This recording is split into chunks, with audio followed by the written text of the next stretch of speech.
ओम नमः शिवाय। हर हर महादेव। आप सभी को सोम प्रदोष व्रत की हार्दिक शुभकामनाएं।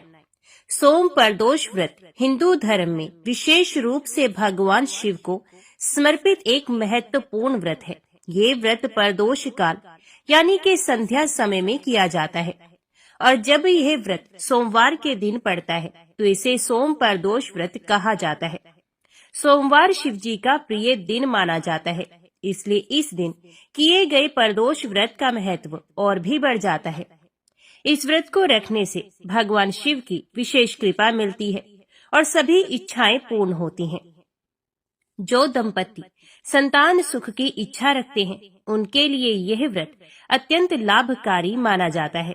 इस व्रत को करने से धन संबंधी समस्याएं समाप्त होती हैं और आर्थिक समृद्धि प्राप्त होती है।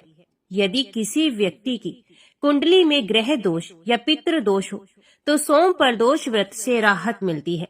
इस व्रत को करने से मन शांत रहता है और जीवन में खुशहाली आती है। शिव पूजन और व्रत के प्रभाव से सभी प्रकार के शारीरिक और मानसिक रोग दूर हो जाते हैं। इस व्रत को करने से जन्म जन्मांतर के पापों से मुक्ति मिलती है और व्यक्ति को मोक्ष की प्राप्ति होती है। इस व्रत को करने के लिए प्रातः काल स्नान कर व्रत का संकल्प ले और भगवान शिव का ध्यान करें। इस दिन उपवास रखा जाता है, फलाहार किया जाता है, लेकिन अन्न का सेवन वर्जित होता है। सूर्यास्त से 45 मिनट पहले से लेकर सूर्यास्त के 45 मिनट बाद तक के समय को प्रदोष काल कहा जाता है। इस समय में भगवान शिव का पूजन करना विशेष फलदायी होता है। जल, दूध, दही, शहद, बेलपत्र, गंगा जल आदि से शिवलिंग का अभिषेक करें। ओम नमः शिवाय मंत्र का जाप करें और शिव चालीसा का पाठ करें। पूजा के बाद शिव आरती करें और प्रसाद बांटें। दूसरे दिन प्रातः दान पुण्य करके व्रत का पारण करें। सोम प्रदोष व्रत अत्यंत शुभ और फलदायी माना जाता है। ये व्रत न केवल भगवान शिव की कृपा प्राप्त करने का साधन है, बल्कि इसे करने से सभी प्रकार की समस्याओं से मुक्ति मिलती है। जो भी भक्त इस व्रत को श्रद्धा और भक्ति भाव से करता है उसे जीवन में सुख, समृद्धि और शांति प्राप्त होती है। एक बार ऋषि समाज द्वारा सर्व प्राणियों के हित में परम पावन भागीरथी के तट पर विशाल गोष्ठी का आयोजन किया गया। इस सभा में व्यास जी के परम शिष्य पुराण वेता सूत जी महाराज हरि कीर्तन करते हुए पधारे। सूत जी को आते देख शौनक आदि के 88,000 ऋषि मुनियों ने खड़े होकर उन्हें दंडवत प्रणाम किया। महाज्ञानी सूत जी ने भक्ति भाव से ऋषियों को हृदय से लगाया और उन्हें आशीर्वाद दिया। विद्वान ऋषिगण और सभी शिष्य आसन पर विराजमान हुए। मुनिगण श्रद्धा भाव से पूछने लगे कि हे परम दयालु, कली काल में शंकर की भक्ति किस आराधना द्वारा उपलब्ध होगी? कृपया हम लोगों को बताने की कृपा कीजिए, क्योंकि कलयुग के सर्व प्राणी पाप कर्म में रह रहकर वेद शास्त्रों से विमुख रहेंगे। हे मुनिश्रेष्ठ, कलयुग में सत्कर्म की ओर किसी की रुचि नहीं होगी। जब पुण्य क्षीण हो जाएंगे तो मनुष्य की बुद्धि बुरे कर्मों की ओर स्वयं प्रेरित होगी, जिससे दुर्विचारी पुरुष वंश सहित समाप्त हो जाएंगे। इस भूमंडल पर जो मनुष्य ज्ञानी होकर ज्ञान की शिक्षा नहीं देता, उस पर परम पिता परमेश्वर कभी प्रसन्न नहीं होते हैं। हे महामुने, ऐसा कौन सा व्रत है जिससे मनोवांछित फल की प्राप्ति होती है? कृपा करके बताइए। ऐसा सुनकर दयालु हृदय से सूत जी कहने लगे कि हे श्रेष्ठ मुनि और शौनक जी, आप धन्यवाद के पात्र हैं। आपके विचार प्रशंसनीय और सराहनीय हैं। आप वैष्णव अग्रगण्य हैं, क्योंकि आपके हृदय में सदा परहित की भावना समाहित है। इसलिए हे शौनकादि ऋषियों, सुनो, मैं उस व्रत के बारे में बताता हूँ जिसे करने से सभी पापों से मुक्ति मिलती है। धन वृद्धि, दुख विनाशक, सुख प्राप्त कराने वाला, संतान देने वाला और मनोवांछित फल की प्राप्ति कराने वाला व्रत होता है। यह व्रत तुमको सुनाता हूँ जो किसी समय भोलेनाथ ने सती जी को सुनाया था और उनसे प्राप्त ये परम श्रेष्ठ उपदेश मेरे पूज्य गुरु जी ने मुझे सुनाया था, जिसे समय पाकर आपको मैं शुभ बेला में सुनाता हूँ। सूत जी कहने लगे कि आयु वृद्धि, स्वास्थ्य लाभ के लिए त्रयोदशी का व्रत करें। इस व्रत की विधि इस प्रकार है। सुबह स्नान कर निराहार व्रत करे, शिव जी का ध्यान करे, शिव मंदिर में जाकर भोलेनाथ की पूजा करे। पूजा के बाद त्रिपुंड तिलक धारण करे, शिवलिंग पर बेल पत्र चढ़ाए, धूप दीप और अक्षत से पूजा करे, शिव जी को ऋतु फल अर्पित करे, ओम नमः शिवाय मंत्र का रुद्राक्ष की माला से जप करे, ब्राह्मणों को भोजन कराएं और सामर्थ्य के अनुसार दान दक्षिणा दें। इसके बाद मौन व्रत रखें। व्रती को सत्य बोलना है। इस व्रत में हवन आहुति भी देनी चाहिए। शौनक आदि ऋषि बोले, हे पूज्यवर, आपने यह बताया कि यह व्रत परम गोपनीय, मंगलप्रद और कष्ट निवारक है। कृपया ये बताने का कष्ट करें कि यह व्रत किसने किया और उसे क्या फल प्राप्त हुआ। श्री सूत जी बोले, आप शिव के परम भक्त हैं। आपकी भक्ति देखकर मैं व्रती पुरुषों की कथा कहता हूँ। एक गांव में अति दीन ब्राह्मण निवास करता था। उसकी पत्नी परदोष व्रत किया करती है और उसका एक पुत्र था। एक बार की बात है कि उसका पुत्र गंगा स्नान करने के लिए गया था। मार्ग में उसे चोरों ने घेर लिया और वे कहने लगे कि हम तुझे मारेंगे, नहीं तो तू अपने पिता का गुप्त धन बतला दे। बालक दीन भाव से कहने लगा कि हम अत्यंत दुखी दीन हैं, हमारे पास धन कहाँ है। चोर फिर कहने लगे कि तेरे पास पोटली में क्या बंधा है। बालक ने उत्तर दिया कि मेरी माता ने मुझे रोटी बनाकर बांध कर दी है। दूसरा चोर बोला कि भाई, ये तो अति दीन दुखी हृदय है, इसे छोड़ दो। बालक इतनी बात सुनकर वहां से जाने लगा और एक नगर में पहुंचा। नगर के पास एक बरगद का पेड़ था। बालक थककर वहां बैठ गया और पेड़ की छाया में सो गया। उस नगर के सिपाही चोरों की खोज कर रहे थे और वे बालक के पास आ गए। सिपाही बालक को चोर समझकर राजा के पास ले गए और राजा ने उसे कारावास की आज्ञा दे दी। उधर बालक की माँ शंकर जी का परदोष व्रत कर रही थी। उसी रात राजा को स्वप्न आया कि यह बालक चोर नहीं है, सुबह होते ही छोड़ दो, नहीं तो आपका राज्य वैभव जल्दी ही नष्ट हो जाएगा। रात समाप्त होने पर राजा ने उस बालक से पूरी कहानी पूछी और बालक ने सारी कहानी सुनाई। बालक की बात सुनकर राजा ने सिपाही को भेजकर माता पिता को बुलवा लिया। राजा ने जब उन्हें भयभीत देखा तो कहा कि तुम लोग चिंता मत करो, तुम्हारा बालक निर्दोष है। हम तुम्हारी दरिद्रता देखकर 5 गांव दान में देते हैं। शिव की दया से ब्राह्मण परिवार अब सुखी रहने लगा। इस प्रकार से जो कोई इस व्रत को करता है उसे आनंद की प्राप्ति होती है। ओम नमः शिवाय। हर हर महादेव। विदर्भ देश में सत्यरथ नाम से प्रसिद्ध एक राजा थे जो सब धर्मों में तत्पर, धीर, सुशील और सत्य प्रतीक थे। धर्म पूर्वक पृथ्वी का पालन करते हुए उनका बहुत सा समय सुख पूर्वक बीत गया। तदंतर शालक देश के राजाओं ने विदर्भ नगर पर आक्रमण करके उसे चारों ओर से घेर लिया। अपनी पुरी को शत्रुओं से घेरी हुई देख विदर्भ राज विशाल सेना साथ लेकर युद्ध के लिए आए। बलोमत शाल्व देशीय क्षत्रियों के साथ राजा का अत्यंत भयंकर युद्ध हुआ। शाल्वों की बहुत बड़ी सेना मारी गई, परंतु अंत में विदर्भ राज भी उनके हाथ से मारे गए। मंत्रियों सहित उस महारथी वीर राजा के मारे जाने पर मरने से बचे हुए सैनिक भाग खड़े हुए। उस समय विदर्भ राज सत्यरथ की एक पतिव्रता स्त्री अत्यंत शोकग्रस्त हो रात के समय राजभवन से निकलकर पश्चिम दिशा की ओर चली गई। वे गर्भवती थी। सवेरा होने पर धीरे धीरे मार्ग से जाती हुई उस साध्वी रानी ने बहुत दूर का रास्ता तय कर लेने के पश्चात एक स्वच्छ तालाब देखा और वे उसके किनारे शोभा पाने वाले एक छायादार वृक्ष के नीचे बैठ गई। भाग्यवश उसी निर्जन स्थान में वृक्ष के ही नीचे पतिव्रता रानी ने उत्तम गुणों से युक्त शुभ मुहूर्त में एक पुत्र को जन्म दिया। तत्पश्चात अत्यंत प्यास से व्याकुल हुई सुंदर अंगों वाली रानी जलाशय में उतरी। इतने में ही एक बड़े भारी ग्रह ने आकर उसे अपना ग्रास बना लिया। वे बालक पैदा होते ही माता पिता से हीन हो गया और भूख प्यास से पीड़ित हो उस सरोवर के किनारे जोर जोर से रोने लगा। वे नवजात शिशु जब इस प्रकार क्रंदन कर रहा था, उसी समय भाग्यवश वहां एक श्रेष्ठ ब्राह्मणी आ पहुंची। वे भी अपने 1 वर्ष के बालक को गोद में लिए हुए आई थी। ब्राह्मणी निर्धन और विधवा थी। घर घर भीख मांगकर जीवन निर्वाह करती थी। उसका नाम उमा था। उसी सती साध्वी ब्राह्मणी ने उस राजकुमार को देखा। उसे अनाथ की भांति क्रंदन करते देखकर उसके मन ही मन विचार किया, अहो ये तो बड़े आश्चर्य की बात है। दिखाई दे रहा है कि ये नवजात शिशु जिसकी नाल भी अभी तक नहीं कटी यहाँ पड़ा हुआ है। इसकी माता कहाँ चली गई? ना इसका पिता है और ना कोई बंधु बांधव। ये दीन अनाथ बालक बिना बिस्तर के भूमि पर सो रहा है। ये चांडाल का पुत्र है या शूद्र का, वैश्य का बालक है या ब्राह्मण का, अथवा ये क्षत्रिय का शिशु है? इसका निश्चय कैसे किया जाए? मैं इस शिशु को उठाकर अपने सगे पुत्र की तरह अवश्य पालन कर सकती हूँ, परंतु ये किस कुल का है ये ना जानने के कारण इसे छूने का साहस नहीं होता। ये पतिव्रता ब्राह्मणी जब इस प्रकार कह रही थी, उसी समय कोई सन्यासी महात्मा वहां आ गए। वे ऐसे जान पड़ते थे मानो साक्षात शंकर हो।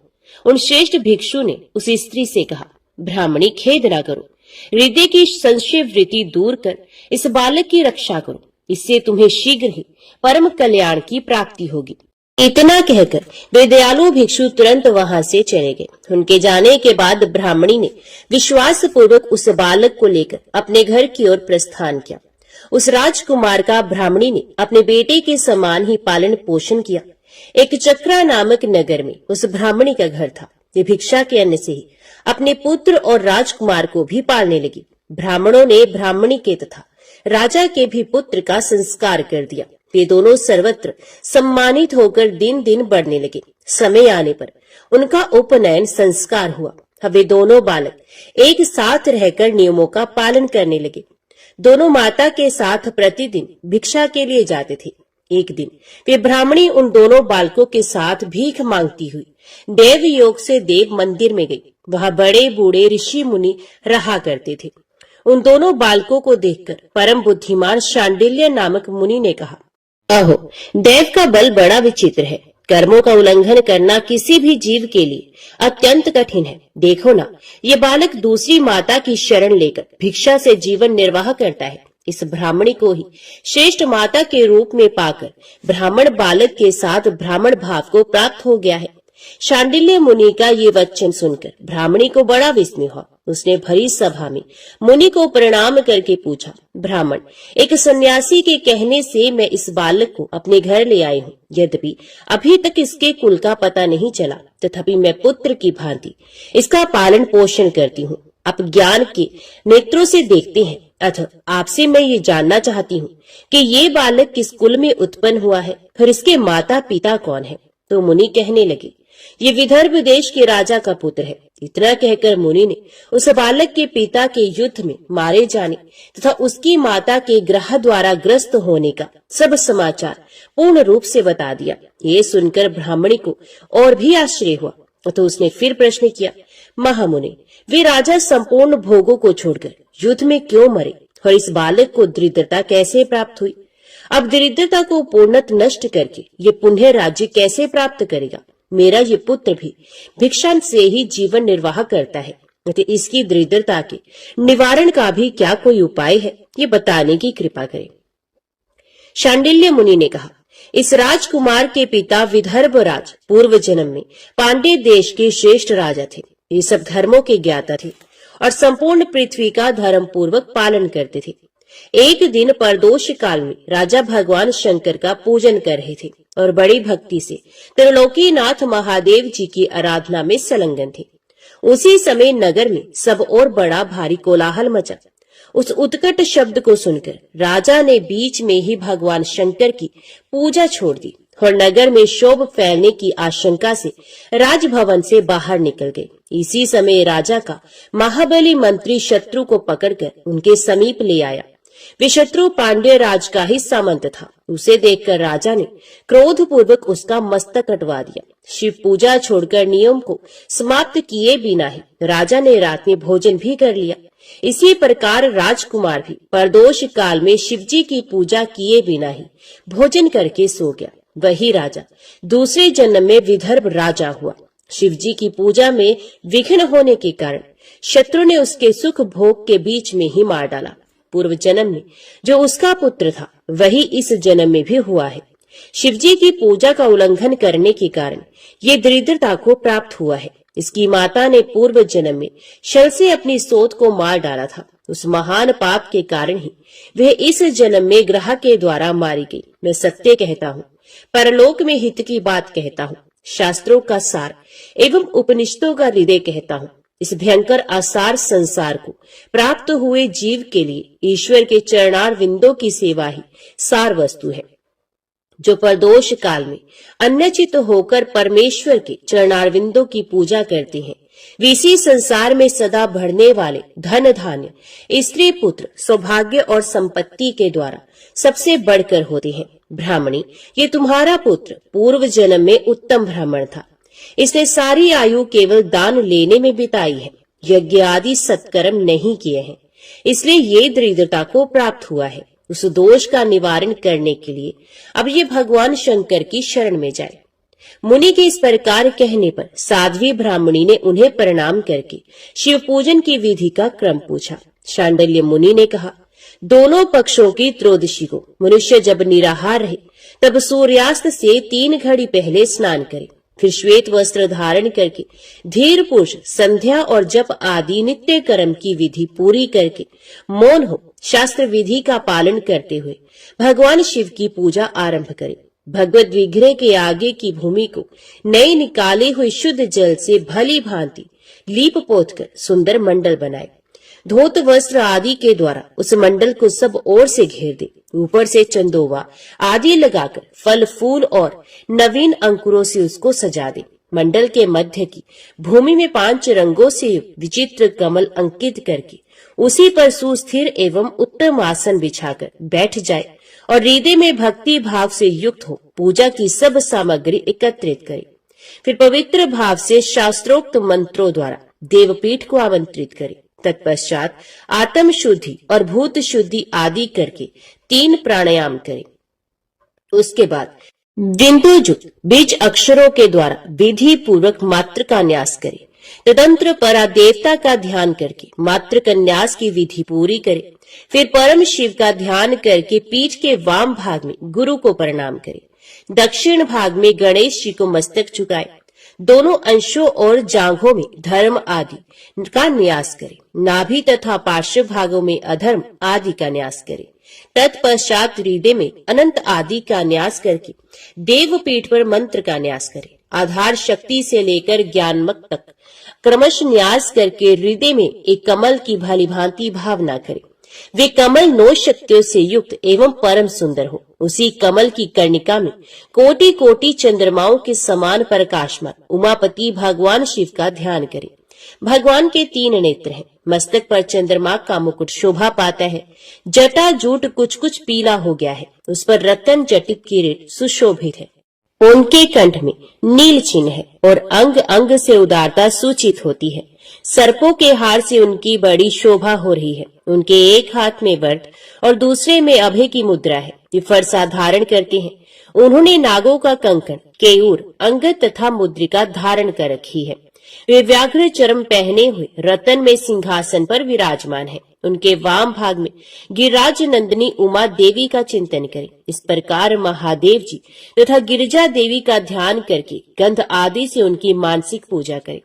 5 वैदिक मंत्रों से गंध आदि द्वारा पूर्वोक्त 5 स्थानों में अथवा हृदय में पूजा करें। फिर मूल मंत्र से 3 बार हृदय में ही पुष्पांजलि दें। उसके बाद सिंहासन पर महादेव जी का पुण्य पूजन प्रारंभ करें। पूजा के आरंभ में एकाग्रचित होकर संकल्प पड़े। तदंतर हाथ जोड़कर मन ही मन भगवान शिव का ध्यान एवं आवाहन करें। हे भगवान शंकर, आप ऋण, पातक, दुर्भाग्य और दरिद्रता आदि की निवृत्ति के लिए तथा संपूर्ण पापों का नाश करने के लिए मुझ पर प्रसन्न हो जाइए। मैं दुख और शोक की आग में जल रहा हूँ। संसार भय से पीड़ित हूँ। अनेक प्रकार के रोगों से व्याकुल और दीन हूँ। वृषवाहन, मेरी रक्षा कीजिए। देव देवेश्वर, सबको निर्भय कर देने वाले महादेव जी, आप यहाँ पधारिए और मेरी की हुई इस पूजा को पार्वती देवी जी के साथ ग्रहण कीजिए।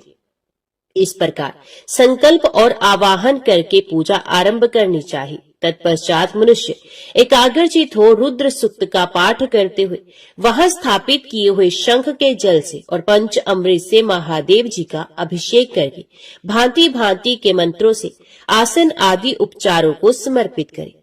भावना द्वारा दिव्य वस्त्रों से विभूषित स्वर्ण सिंहासन की कल्पना करें और उसी पर भगवान को विराजमान करके अष्टगुण युक्त अर्घ्य और पादम निवेदन करें। फिर शुद्ध जल से आचमन कराकर मधु पर्क दे। उसके बाद पुण्य आचमन के लिए जल देकर मंत्रोच्चारण पूर्वक स्नान कराएं। फिर यज्ञोपवीत वस्त्र और आभूषण अर्पण करें। परम पवित्र अष्टांग युक्त चंदन चढ़ावे। बिल्व, मदार, लाल कमल, धतूर, कने, सनई का फूल, चमेली, कुशा, अपामार्ग, तुलसी, जोही, चंपा, भटकटैया और करवीर के फूलों से जितने मिल जाए उन सबको शिव उपासक भगवान शिव पर चढ़ाए। इनके अतिरिक्त भी नाना प्रकार के सुगंधित पुष्प निवेदन करें। तत्पश्चात लाल चंदन से उत्पन्न धूप और निर्मल दीप समर्पित करें। उसके बाद हाथ धोकर घी, नमकीन और साग, मिठाई, पुआ, शक्कर तथा गुड़ के बने हुए पदार्थ एवं खीर का नैवेद्य भोग लगाए। मधु, दही और जल भी अर्पण करें। उस खीर का ही मंत्र द्वारा प्रज्वलित की हुई अग्नि में हवन करें। ये होम शास्त्रोक्त विधि से आचार्य के कथन अनुसार संपन्न करना चाहिए। भगवान शंकर को नैवेद्य देकर मुख शुद्धि के लिए उत्तम तांबूल अर्पण करें। धूप, आरती, सुंदर शस्त्र, उत्तम दर्पण को वैदिक तांत्रिक मंत्रों द्वारा विधि पूर्वक समर्पित करें। यदि ये सब करने की अपने में शक्ति ना हो, अधिक धन का अभाव हो, तो अपने पास जितना धन हो उसी के अनुसार भगवान की पूजा करें। गौरीपति भगवान शंकर भक्ति पूर्वक भेंट किए हुए पुष्प मात्र से भी संतुष्ट हो जाते हैं। तदंतर स्तोत्रों द्वारा स्तुति करके भगवान को साष्टांग प्रणाम करें। फिर परिक्रमा करके पूजा समर्पित करने के पश्चात विधि पूर्वक श्री गिरजापति की प्रार्थना करें और कहें, हे देव, हे जगन्नाथ, आपकी जय हो।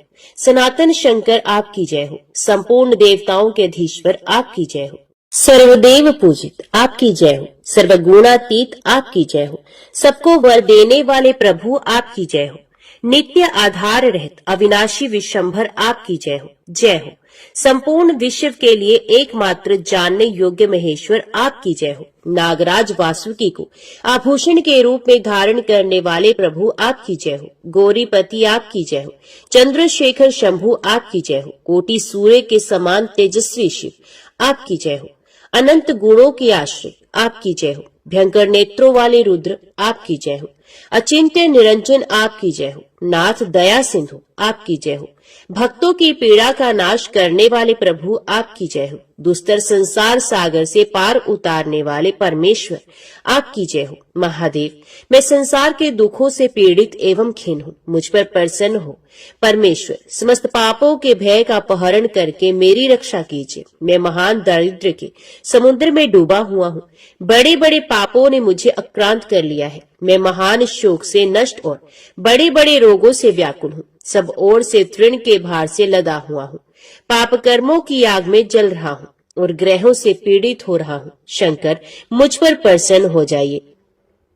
निर्धन मनुष्य इस प्रकार पूजा के अंत में भगवान गिरजापति की प्रार्थना करे। धनाढ्य अथवा राजा का इस प्रकार भगवान शंकर की प्रार्थना करनी चाहिए। हे शंकर जी, आपके प्रसाद से मेरे सदा आनंद रहे। मेरे राज्य में लुटेरे न रहे। सब लोग निरापद होकर रहें। पृथ्वी पर अकाल, महामारी आदि के संताप शांत हो जाए। सबकी खेती धन धान्य से समृद्ध हो। संपूर्ण दिशाओं में सुख का साम्राज्य छा जाए। इस प्रकार प्रदोष व्रत के दिन गिरजापति भगवान शंकर की आराधना करे। ब्राह्मणों को भोजन कराए और उन्हें दक्षिणा देकर संतुष्ट करे।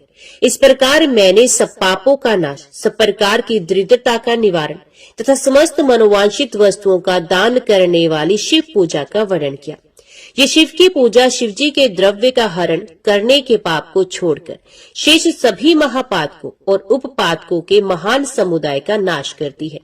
यदि ये दोनों बालक इसी प्रकार भगवान शंकर का पूजन प्रत्येक प्रदोष के दिन करते रहे तो वर्ष भर के भीतर ही इन्हें उत्तम सिद्धि की प्राप्ति होगी।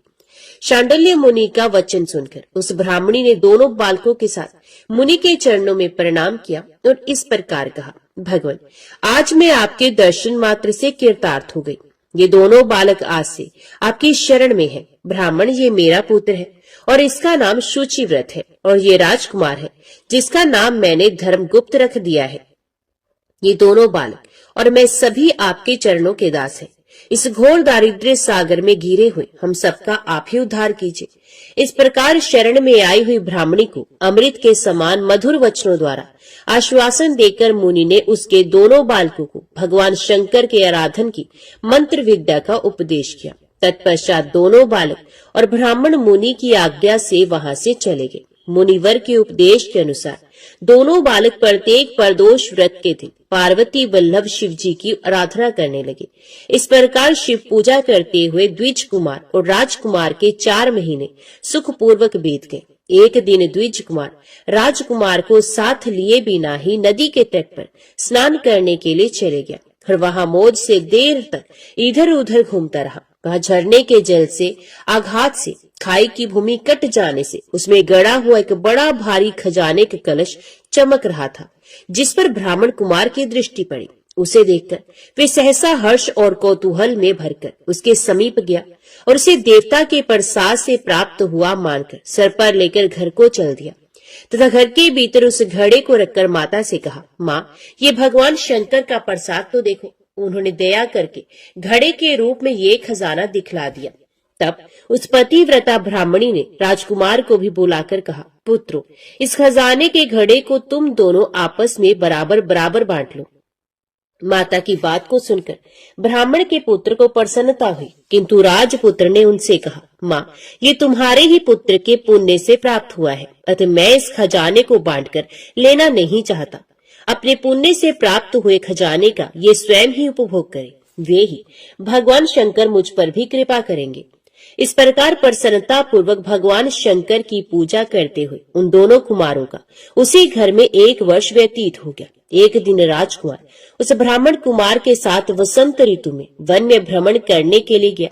कुछ दूर जाने पर उन्होंने सैकड़ों गंधर्व कन्याओं को परस्पर क्रीड़ा करते हुए देखा। उन्हें देखकर ब्राह्मण कुमार ने दूर से ही राजकुमार से कहा, यहाँ से आगे जाना उचित नहीं, क्योंकि उधर स्त्रियां विहार कर रही हैं। स्वच्छ अंतकरण वाले विद्वान पुरुष स्त्रियों का सामीप्य त्याग देते हैं। ये रमणीय शल करने वाली तथा वाणी द्वारा अनुन्य विनय करने में कुशल है। ये पुरुषों को अपनी दृष्टि मात्र से मोहित करती है, इसलिए अपने धर्म में तत्पर ब्रह्मचारी कभी स्त्रियों के समीप जाकर उनके साथ वार्तालाप ना करे। ऐसा कहकर ब्राह्मण कुमार लौट पड़ा और दूर जाकर खड़ा हो गया, किंतु राजकुमार अकेला ही निर्भय होकर स्त्रियों की उस क्रीड़ा स्थली की ओर चला गया। उन गंधर्व कन्याओं में से एक ने राजकुमार को आते देख मन ही मन कुछ विचार किया और सखियों से कहा, सहेलियों, यहाँ से थोड़ी ही दूर पर एक उत्तम वन है, जहाँ विचित्र चंपा, अशोक, पुन्नाग और बकुल आदि वृक्ष खिले हुए हैं। वहां जाकर तुम सब लोग फूल तोड़ो, तब तक मैं यहाँ बैठी हूँ। तुम फूलों का संग्रह करके पुनः यहाँ आ जाना। उसके इस प्रकार आदेश देने पर सखिया वन के भीतर चली गई और वे गंधर्व कन्या राजकुमार पर दृष्टि लगाए वहीं खड़ी रही। उसे देखकर राजकुमार कामदेव के बाणों से पीड़ित हो गया। गंधर्व कन्या ने अपने पास आए हुए राजकुमार को बैठने के लिए कोमल पल्लवों का आसन दिया और पूछा, कमल नयन, तुम कौन हो, किस देश से यहाँ आए हो और किसके पुत्र हो? इस प्रकार पूछने पर राजकुमार ने अपना पूरा परिचय बताया। मैं विदर्भ राज का पुत्र हूँ। मेरे माता पिता बचपन में ही मर गए हैं। शत्रुओं ने मेरे राज्य पर अधिकार जमा लिया है और मैं दूसरे के राज्य में गुजारा करता हूँ। ये सारी बातें बताकर राजकुमार ने उस गंधर्व कन्या से पूछा, सुंदरी, तुम कौन हो, यहाँ तुम्हारा क्या कार्य है और तुम किसकी पुत्री हो? उनके इस प्रकार पूछने पर कन्या ने कहा, महाराज कुमार, एक द्रविक नामक गंधर्व है जो समस्त गंधर्व कुल के अगुआ माने जाते हैं। मैं उन्हीं की पुत्री हूँ और मेरा नाम अंशुमति है। सब सखियों को छोड़कर मैं यहाँ अकेली हूँ। मैं तुम्हारी अभिलाषा जानती हूँ। तुम्हारा मन मुझ में आसक्त हो गया है। इसी प्रकार देव ने मेरे मन में भी तुम्हारे लिए उत्कंठा भर दी है। अब हम दोनों का स्नेह कभी भंग नहीं होना चाहिए। ऐसा कहकर गंधर्व कुमारी ने शीघ्र ही अपने गले से मोती का हार निकालकर प्रेम पूर्वक राजकुमार को भेंट किया। उस अद्भुत हार को देखकर राजकुमार ने पूछा, भीरू, मैं एक बात कहता हूँ, मैं राज्यहीन और निर्धन हूँ, तो मेरी प्रिया कैसे होना चाहती हो? मूर्ख स्त्री की भांति पिता की आज्ञा का उल्लंघन करके अपनी इच्छा के अनुसार आचरण क्यों करती हो? ये सुनकर गंधर्व कन्या ने कहा, प्रियतम, आपका कहना ठीक है। मैं पिता की आज्ञा के विरुद्ध नहीं जाऊंगी। आप इस समय घर को पधारे और परसों प्रातः काल पुण्य यहीं दर्शन दीजिए, आपसे कुछ हमारा कार्य है। इतना कहकर वे गंधर्व कन्या अपनी सखियों के आ जाने से उनके साथ चली गई और राजकुमार भी हर्षपूर्वक ब्राह्मण कुमार के समीप लौट आया। उसने द्विज पुत्र से सब बातें बताई और उसके साथ घर को प्रस्थान किया। वहां पतिव्रता ब्राह्मणी को भी ये शुभ समाचार सुनाकर राजकुमार ने प्रसन्न किया तथा पूर्व निश्चित समय आने पर वे पुण्य द्विज पुत्र के साथ वन में गया। नियत स्थान पर पहुंचकर राजकुमार ने देखा गंधर्व राज और उनकी कन्या दोनों उपस्थित हैं। गंधर्व राज ने वहां आए हुए दोनों कुमारों का अभिनंदन किया और सुंदर आसन पर बिठाकर राजपुत्र से कहा, विदर्भ राजकुमार, मैं कल कैलाश पर्वत पर गया था। वहां मैंने पार्वती जी के साथ महादेव जी के दर्शन किए। देवेश्वर भगवान शिव करुणा रूपी अमृत के सागर है। उन्होंने मुझे बुलाकर सब देवताओं के समीप इस प्रकार कहा, पृथ्वी तल पर धर्मगुप्त नाम से प्रसिद्ध एक राजकुमार है जो इस समय अकिंचन है। उसका राज्य छिन गया है। शत्रुओं ने उसके देश को अपने अधिकार में कर लिया है। अब ये बालक अपने गुरु की आज्ञा से सदा मेरी आराधना में संलग्न रहता है। उसी के प्रभाव से आज उसके समस्त पितृ मेरे स्वरूप को प्राप्त हो गए हैं। गंधर्व श्रेष्ठ, तुम भी उस राजकुमार की सहायता करो। अब वे शत्रुओं को मारकर अपने राज्य सिंहासन पर आसीन हो जाएगा। महादेव जी के इस प्रकार आज्ञा देने पर मैं अपने घर को आया। यहाँ इस मेरी कन्या ने भी तुम्हारे लिए बहुत प्रार्थना की। ये सब परम दयालु भगवान शिव की प्रेरणा से ही हो रहा है।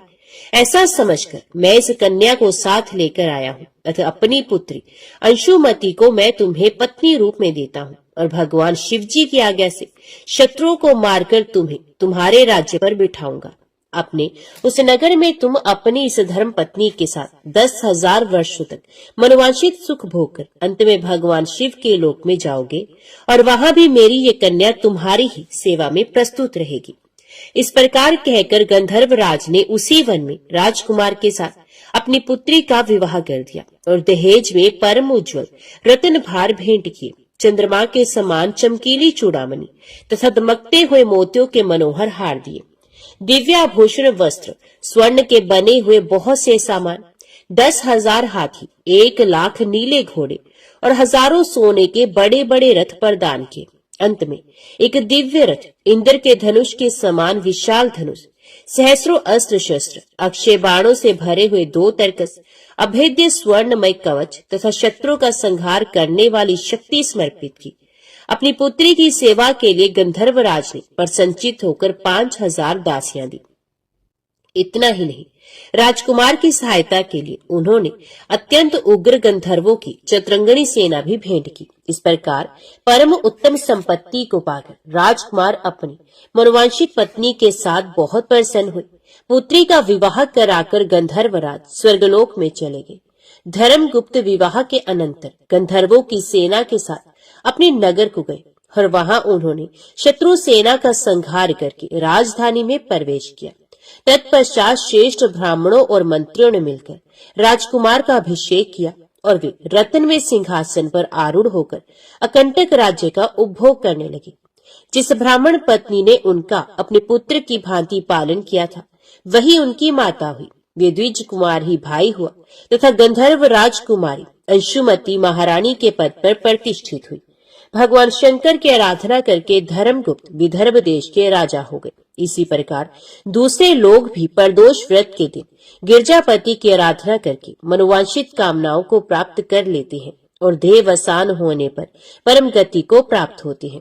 सूत जी कहते हैं, जो प्रदोष व्रत के परम अद्भुत पुण्य में महात्म्य को उस व्रत के दिन शिव पूजन के पश्चात एकाग्रचित होकर सुनता अथवा पढ़ता है, उसे 100 जन्मों तक कभी दरिद्रता नहीं होती और अंत में वे ज्ञान के ऐश्वर्य से युक्त हो भगवान शंकर के परम धाम को प्राप्त होता है। ओम नमः शिवाय। हर हर महादेव। अभी सुनिए सोमवार व्रत कथा। किसी नगर में एक धनी व्यापारी रहता था। दूर दूर तक उसका व्यापार फैला हुआ था। नगर के सभी लोग उस व्यापारी का सम्मान करते थे। इतना सब कुछ संपन्न होने के बाद भी वह व्यापारी बहुत दुखी था, क्योंकि उसका कोई पुत्र नहीं था, जिस कारण अपने मृत्यु के पश्चात व्यापार के उत्तराधिकारी की चिंता उसे हमेशा सताती रहती थी। पुत्र प्राप्ति की इच्छा से व्यापारी प्रत्येक सोमवार भगवान शिव की व्रत पूजा किया करता था और शाम के समय शिव मंदिर में जाकर शिव जी के सामने घी का दीपक जलाया करता था। उसकी भक्ति देखकर माता पार्वती प्रसन्न हो गई और भगवान शिव से उस व्यापारी की मनोकामना पूर्ण करने का निवेदन किया। भगवान शिव बोले, इस संसार में सबको उसके कर्म के अनुसार फल की प्राप्ति होती है। जो प्राणी जैसा कर्म करते हैं उन्हें वैसा ही फल प्राप्त होता है। शिवजी द्वारा समझाने के बावजूद माता पार्वती नहीं मानी और उस व्यापारी की मनोकामना पूर्ति हेतु वे शिवजी से बार बार अनुरोध करती रही। अंततः माता के आग्रह को देखकर भगवान भोलेनाथ को उस व्यापारी को पुत्र प्राप्ति का वरदान देना ही पड़ा। वरदान देने के पश्चात भोलेनाथ माता पार्वती से बोले, आपके आग्रह करने पर मैंने पुत्र प्राप्ति का वरदान तो दे दिया, परंतु इसका पुत्र केवल 16 वर्ष से अधिक समय तक जीवित नहीं रहेगा। उसी रात भगवान शिव उस व्यापारी के स्वप्न में आए और उसे पुत्र प्राप्ति का वरदान दिया और उसके पुत्र के 16 वर्ष तक जीवित रहने की भी बात बताई। भगवान के वरदान से व्यापारी को खुशी तो हुई, लेकिन पुत्र की अल्प आयु की चिंता ने उस खुशी को नष्ट कर दिया। व्यापारी पहले की तरह सोमवार के दिन भगवान शिव का विधिवत व्रत करता रहा। कुछ महीनों के बाद उसके घर एक अति सुंदर बालक ने जन्म लिया और घर में खुशियां ही खुशियां भर गई। बहुत धूमधाम से पुत्र जन्म का समारोह मनाया गया, परंतु व्यापारी को पुत्र जन्म की अधिक खुशी नहीं हुई, क्योंकि उसे पुत्र की अल्प आयु के रहस्य का पता था। जब पुत्र 12 वर्ष का हुआ तो व्यापारी ने उसे उसके मामा के साथ पढ़ने के लिए वाराणसी भेज दिया।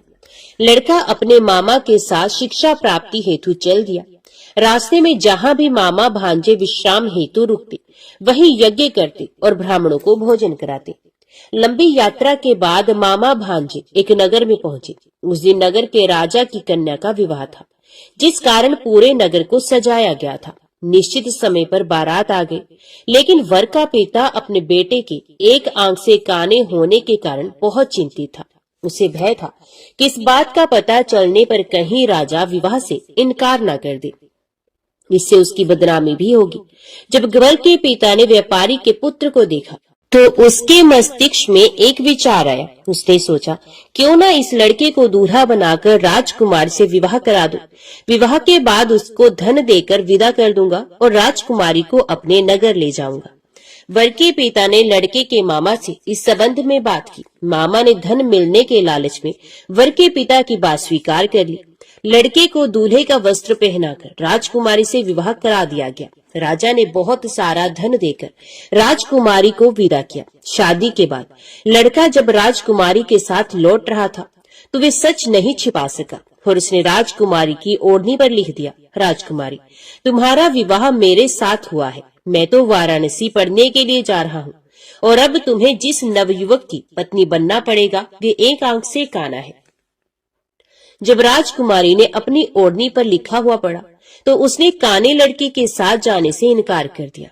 राजा को जब ये सब बातें पता चली तो उसने राजकुमारी को महल में ही रख लिया। उधर लड़का अपने मामा के साथ वाराणसी पहुंच गया और गुरुकुल में पढ़ना शुरू कर दिया। जब उसकी आयु 16 वर्ष की हुई तो उसने यज्ञ किया। यज्ञ की समाप्ति पर ब्राह्मणों को भोजन कराया, खूब अन्न वस्त्र दान की। रात को वह अपने शयन कक्ष में सो गया। शिव के वरदान के अनुसार शयन अवस्था में ही उसके प्राण पखेरु उड़ गए। सूर्योदय पर मामा मृत भांजे को देखकर रोने पीटने लगा। आसपास के लोग भी एकत्रित होकर दुख प्रकट करने लगे।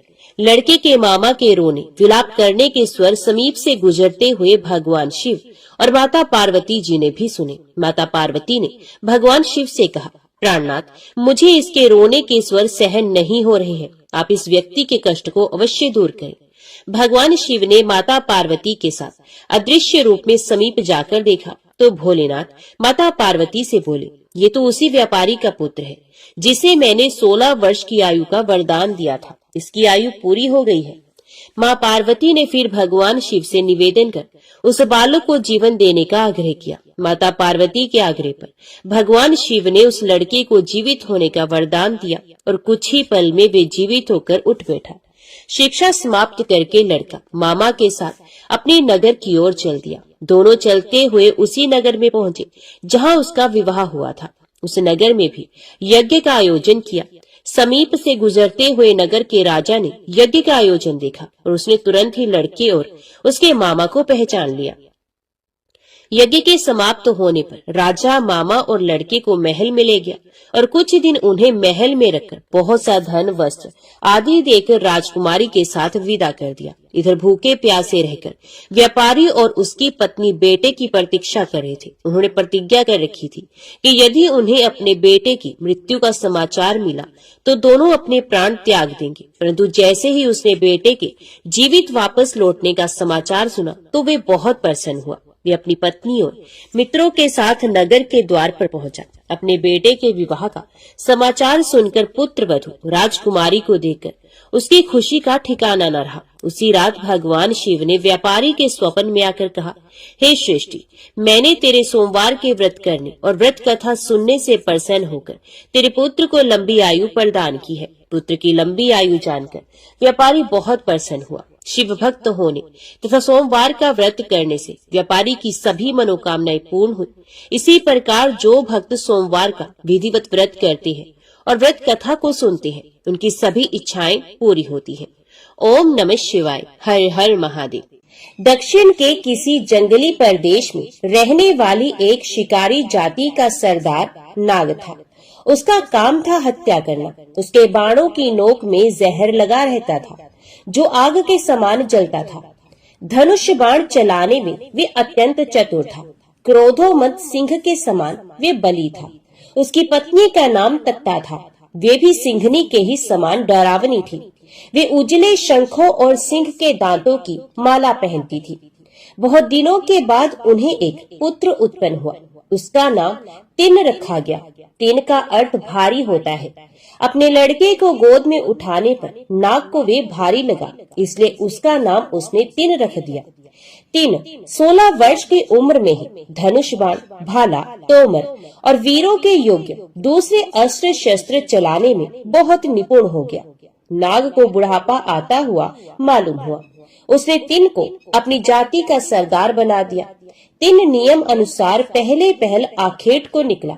बहुत से जानवर मारने के बाद उसने घने जंगल में एक सुअर का शिकार किया।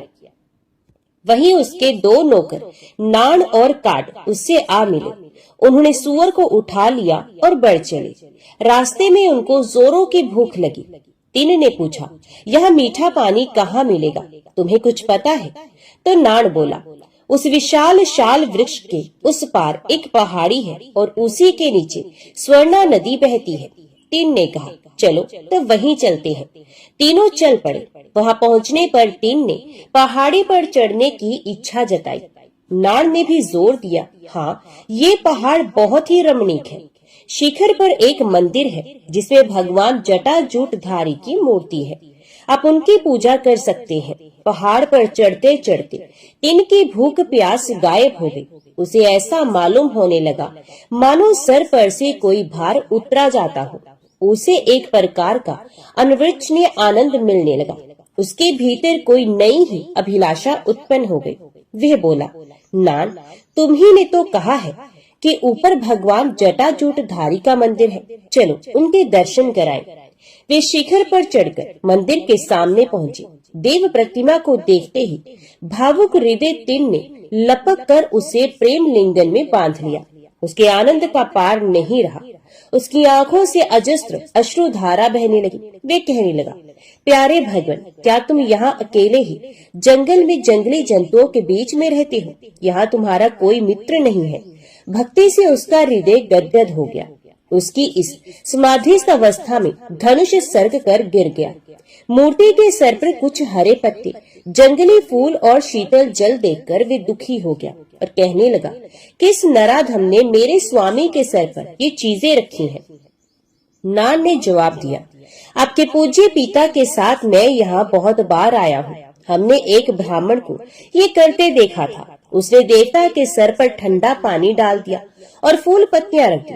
फिर वे खूब उसी तरह बड़बड़ाता रहा जैसे कि हम ढोल पीट पीट कर देवता के सामने किया करते हैं।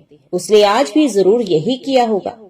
तिन को भी पूजा करने की बड़ी प्रबल इच्छा थी, किंतु ढंग नहीं मालूम होने से उसने सोचा कि मैं भी क्यों ना इसी तरह भूखे भगवान को मांस लाकर खिलाऊं।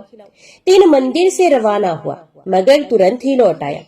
वे बार बार जाने की कोशिश करता था, किंतु इस नई निधि को छोड़ने की इच्छा न होने से लौट आता था। उसकी हालत उसी गाय जैसी हो गई जो अपने पहले बछड़े को नहीं छोड़ना चाहती। उसने सरलता से कहा, प्यारे मालिक, मैं जाकर तेरे लिए अपने हाथों मांस पकाकर लाऊंगा। तुझे यूं अकेला और असहाय छोड़ने को जी नहीं चाहता, किंतु तुझे भूख लग रही है और जाकर तेरे खाने के लिए कुछ लाना ही होगा। आंखों में आंसू भरे आते हैं। यो वे जंगली शिकारी मंदिर से चला। नान उसके पीछे पीछे चला। पहाड़ी के नीचे आने पर उसने दूसरे नौकर को सारी कथा कह सुनाई। ये भी कहा कि मालिक ने मूर्ति का आलिंगन किया था, उसे देर तक नहीं छोड़ा और अब देवता के लिए पका हुआ मांस ले जाने को आए हैं। नौकर रोने लगे, हमारा तो सर्वनाश हो गया, सरदार पागल हो गया। टिन ने उनके रोने की जरा भी परवाह न की। उसने पकाया, फिर उसे चखकर देखा कि ठीक ठीक पका तो है, स्वाद ठीक है, और संतोष हो जाने पर पहाड़ पर ले जाने के लिए उसे शाल के पत्ते में लपेट कर रख लिया। नौकरों ने मन ही मन कहा, पगला कर क्या रहा है, पका हुआ मांस मुंह में डालकर चखता है और इतना भूखा होने पर भी उसे बिना खाए ही पत्ते पर रख देता है। अपनी भूख प्यास की तो कोई बात ही नहीं करता, हमें भी मांस देने का नाम नहीं लेता। अपने देवता के लिए थोड़ा सा चुनकर बाकी फेंक देता है। इसका सर फर गया है, अब अच्छा नहीं हो सकता। खैर चलो, इसके बाप से ये बात कह देती है। दोनों नौकर उसे छोड़कर चले गए। टिन ने ना तो उनकी बात सुनी और ना उनका जाना ही उसे मालूम हुआ। वे तो अपने ही काम में मगन था। अभिषेक के लिए उसने अपने मुंह में ताजा पानी भर लिया, क्योंकि उसके पास कोई बर्तन नहीं था। चढ़ाने के लिए अपने बालों में उसने कुछ जंगली सुगंधित फूल खोस लिए। एक हाथ में उसने मांस लिया और दूसरे में आत्म रक्षा के लिए तीर, धनुष, और वे दोपहर की कड़कड़ाती धूप में पहाड़ पर चढ़कर जाने लगा। ये सोचकर कि देवता भूखे होंगे, वे और भी तेजी से चलने लगा। शिखर पर पहुंचने के बाद वे मंदिर में जूता पहने ही दौड़कर घुस गया।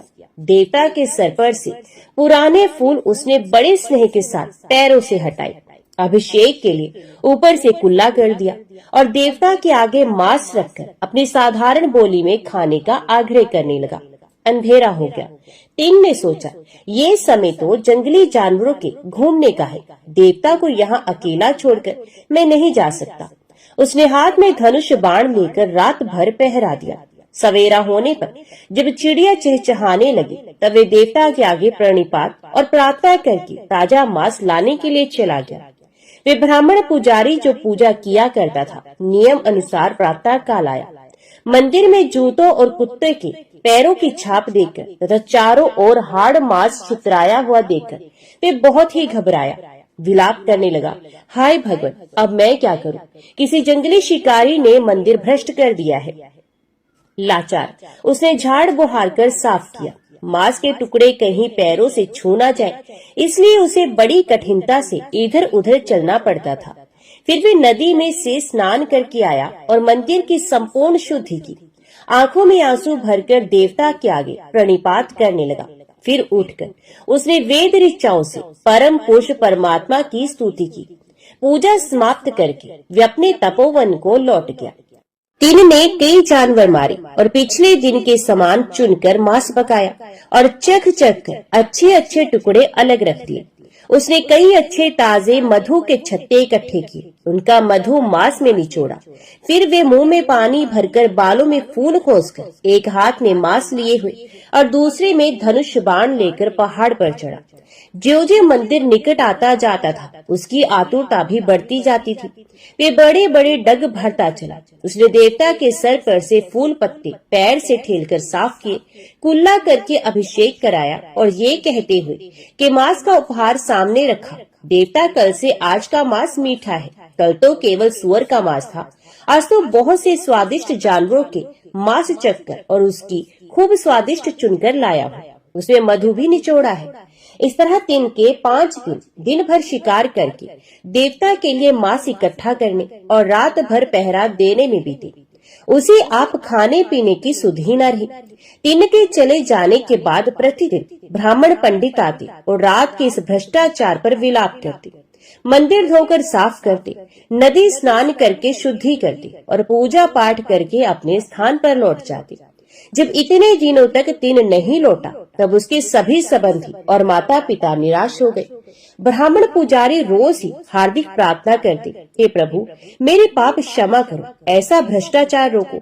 एक रात स्वप्न में परमेश्वर उनके सामने आकर बोले, मित्र तुम मेरे इस प्रिय शिकारी भक्त को नहीं जानते। ये मत समझो कि वे निरा शिकारी ही है, वे तो बिल्कुल ही प्रेम में है। वे मेरे सिवा और कुछ जानता ही नहीं। वे जो कुछ करता है मुझको प्रसन्न करने के लिए करता है। जब वह अपने जूते की नोक से मेरे सर पर से सूखे फूल हटाता है, तब उसका स्पर्श मुझे प्रिय पुत्र कुमार देव के आलिंगन से भी अधिक प्रिय लगता है। जब मुझ पर वे प्रेम और भक्ति से कुल्ला करता है, तब वे कुल्ले का ही पानी मुझे गंगा जल से भी अधिक पवित्र जान पड़ता है।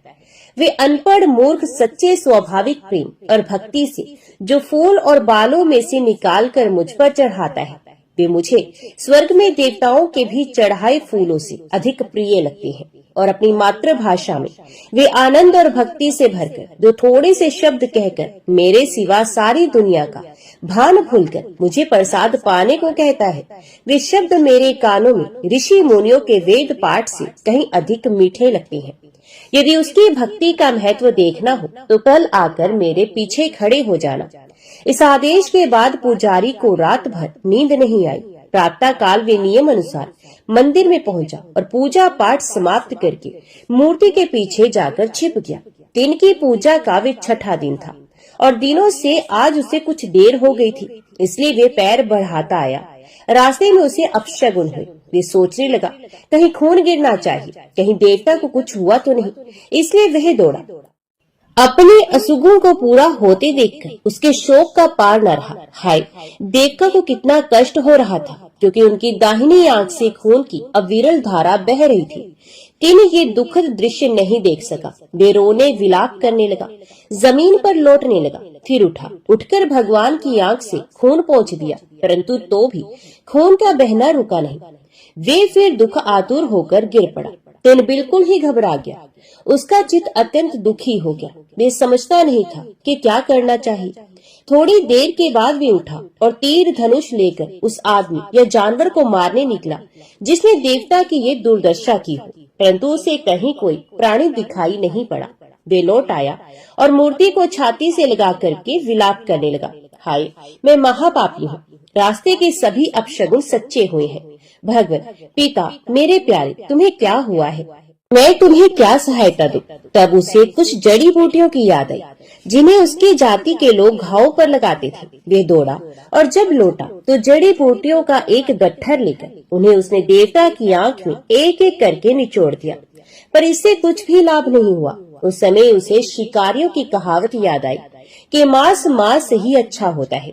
ये ख्याल आते ही उसके मन में आनंद की नई ही उमंग खेलने लगी। उसने देर न की, एक तेज बाण की नोक से अपनी दाहिनी आंख निकाल डाली और भगवान की आंख पर धीरे से धरकर उसे दबाया और आश्चर्य कि इसे तुरंत खून का बहना बंद हो गया। वे आनंद से नाच उठा, ताल ठोक ठोक कर आनंद में ही नाचने लगा। उसकी असीम प्रसन्नता पूर्ण हंसी और आनंद ध्वनि से मंदिर गूंज गया। पर ये क्या हुआ, अरे इस बीच बाईं आंख से भी खून बहने लगा। इस पर दुख और घबराहट में तीन भान भूल गया, परंतु वे विस्मृति क्षणिक ही थी। तुरंत ही वे संभल उठा और उसने कहा, मेरे जैसा कौन मूर्ख होगा जो इस पर शोक करता है। इसकी दवा तो मुझे मिल ही गई है, अब भी मेरी एक आंख तो है। तब देवता की बाईं आंख पर अपना बायां पैर रखकर, जिससे उसे पता चले कि कहाँ आंख लगानी है, क्योंकि आंख निकालने के बाद उसे कुछ भी नहीं सूझेगा, उसने पहले से भी अधिक तेजी से बाईं आंख के कोने में तीर की नोक लगाई।